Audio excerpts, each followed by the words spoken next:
Now I'm going to introduce the WVU Tech team to share their screen at this time and to take us through your presentation. The floor is yours. All right. Good morning, everyone. I am Kenan Hatipoğlu from WVU Tech, Electrical and Computer Engineering Department. Basically, I am the chair of the department, started last year, and also involved with the first two network at WVU Tech. It kind of started 3 years back with Dr. Sanish Rai from Computer Science and Information System Department, and myself approached Suen and others to lead the emerging camp at WVU Tech campus 3 years back. So this is going to be our third year repeating the same event with the students. So currently, the Sanish Rai, again, as I said, he was the initiator for this particular first two network with me. And now currently he is leaving us for good. So basically he's transitioning to another phase in his career, that he is changing his institution. So maybe because of his leaving, and we look for new blood and new people to help us out for the first two network. So this year we are going to have Dr. Tank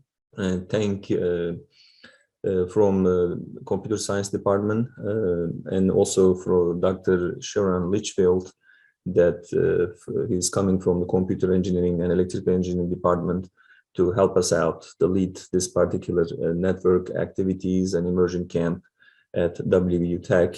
So basically our presentation will be about what is happening with the first two network on campus with the students.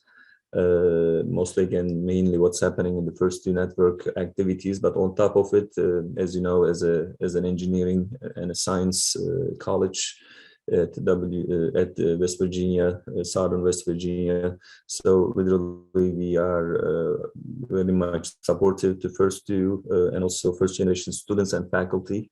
Again, similar to what we have at the campus, similar to the first two network activities, like we have a trio program that is funded by the Department of Education, and also we have an ongoing NSF STEM funding, which we provide scholarships to again first generation students with low income and unmet needs. So again, lots of things going on, and we have lots of support activities with mentoring and advising and all along with the things that's happening in the first two network group and with the students. So basically, with this brief introduction, I'd like to pass on to Elizabeth Lowe. So again, she's one of our leaders in the campus. And we have also Josiah and Caleb that they are helping us to run the club and run all the activities. So go ahead, Elizabeth. Hello, I'm Elizabeth Lowe. I am a student at WVU Tech. I am a right and senior major in information systems, and this upcoming year will be my third year that I have been a part of the first two networks. In the beginning, we wanted to highlight our immersion experience. So like what Dr. Kenny said, this summer will be our third summer that we will host a summer immersion program. Over the past 2 years, we figured that the immersion experience is a great time for a student to transition from high school to college, and we are proud to offer that opportunity to students. We are proud to offer the opportunity to give incoming students an opportunity to get their feet into research, because for a majority of the students, they're the first time that they're going to do research before their freshman year of college. Not only that, our immersion program allows students to meet with faculty on our campus to get a look in the behind the scenes at college. With a lot of students get to understand all the work that goes in by the faculty and the advisor on campus. So by providing them the opportunity to meet with like our deans or our chairs before the freshman year, it gives them a better understanding of how college works, and it makes them more comfortable that now they know familiar fate on our campus, and know during the fall they would be able to be more comfortable approaching them. This summer, like Dr. Kenneth said, we are changing, we have new advisors, new site leads. So we are doing a new project, a new research project for the summer. So this summer student will learn cybersecurity fundamentals and work on an active research problem in security policy mining. Student will learn the basics of computer security and Python program, and then they will tackle a research problem in active control policies. So typically our immersion experience is for the 2 weeks, we do research in the morning, and then after lunch, we do a meet and greet with a faculty or advisor. And then in the afternoon, the students do a recreational activity that the mentors set up. And I want to do a little side note that I want to announce that the 3 mentors for our site this year were first 2 scholars that passed the semester. So I think it's great that our scholars from the past semester took on the initiative of becoming a mentor for this summer camp. And I know that all 3 of them are going to do great. So just a little bit about our club life. This past year, our club has grown so much, and like our club and like maybe the proudest thing that I have worked on this year. In the fall of 2021, we started out with 4 club members, and now we ended the club with 12. So we like triple in size, which is really amazing. Our club, we have a variety of majors from computer science, biology. We have a mechanical engineer, forensic, and psychology. So we have a wide range of STEM majors. That past semester, we had 2 directors and 5 scholars. 5 out of the 7 students were able to conduct research. They were able to find a lab placement in their field, and they were able to conduct research. And out of the 7 of these, 5 of them were freshmen. So it was great to see that the freshmen were able to get research placement in their first and second semester. Our club met weekly in person. We did offer an online option as well.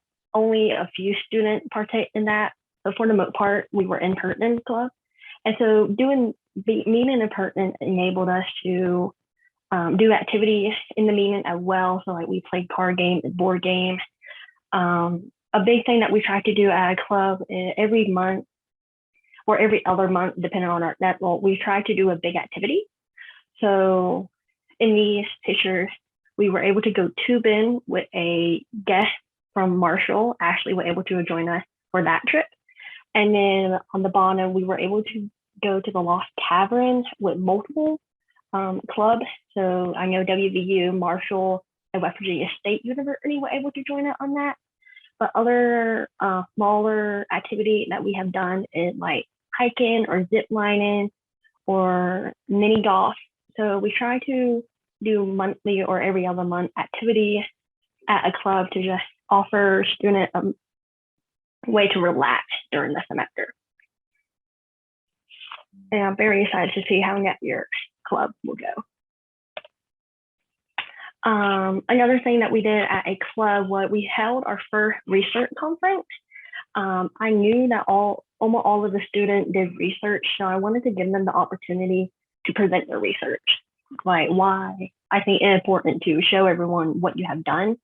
But because they were freshmen, sometimes getting into a research conference is hard because it is your first time doing research. So we had her up. So you can see Maverick presenting on his perceived intelligence project. That was a psychology research that he did throughout his whole year.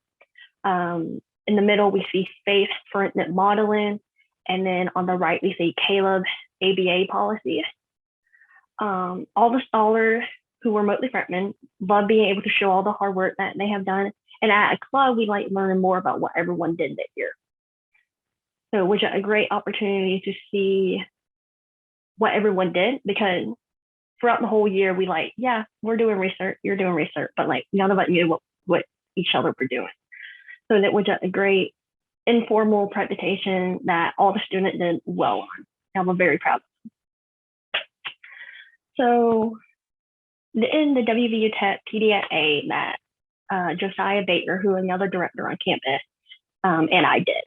So it was the evaluation of developing student study habits. So we ran the cycle twice. In the fall, we ran it for 3 weeks with 3 students, and in the spring, we ran it with 5 students for 6 weeks. So basically, the PDA would just try to engage on if freshmen had a study plan. Like, didn't they have a study plan? And if they didn't have a study plan, would asking certain questions help them create a study plan? So in the plan part of our PDA of just like, if we're going to do it, and then how are we going to track it? So in the survey that I sent out, so basically for 6 weeks, every Monday I would send out a survey that asked questions like, do you have an exam this week? If you do, how long are you going to study for it? Do you have homework that week? Like, how long are you going to do the homework? Or like, when are you going to do the homework? They were questioned on trying to help them plan out a schedule. You know, like, oh yeah, I do have an exam. I'm going to study for 5 hours. So no question try to help them make a plan. On Friday, they were follow-up question on if you had an exam, did you study for it? How long you said you were? And it was more of a reflective of, oh, I didn't study for 5 hours, like I said, and maybe not why my grade was not as high as I thought it would be. And at the end, we did a reflective survey of the overall, will you do the PDA again? Do you have any feedback? Did it really help you? And most of the time on Monday and on Fridays, around half of the students did it the day I sent it out. And then the other half did the survey a day or 2 later. The goal was for them to do it on the Monday and the Friday I sent it out, but we had like wiggle room. So overall for the PDA results, out of the 4 students who took our reflective survey, so we didn't get high participation on the reflective survey. All of them rated a 5 for doing the cycle again. So 4 of them would say, yes, I would do the cycle again. The student reported that the weekly survey helped them make a plan for their week. Then yet, Josiah and I did decide that we were gonna adapt this cycle again, because student reported that the weekly, that the next time we do the cycle, they wanted to be asked questions about extracurricular activities and make more questions that just not academic, because all the questions we asked were just academic about exams and homework, but like we didn't consider, do they have a game this week? Like, does that affect when they're gonna study? Or like, do they have a club meeting for another club? And so the student, what they were at about activity that did not relate directly to their academics. We did learn that the cycle went more well, that we did it for 6 weeks, for 3 weeks, based on our previous cycle. And overall, we learned that students do reflect on their study habit when asked if they could change how their week went. Like always, one of the last questions I asked was, if you could change how your week went, would you? And a lot of the time they said yes.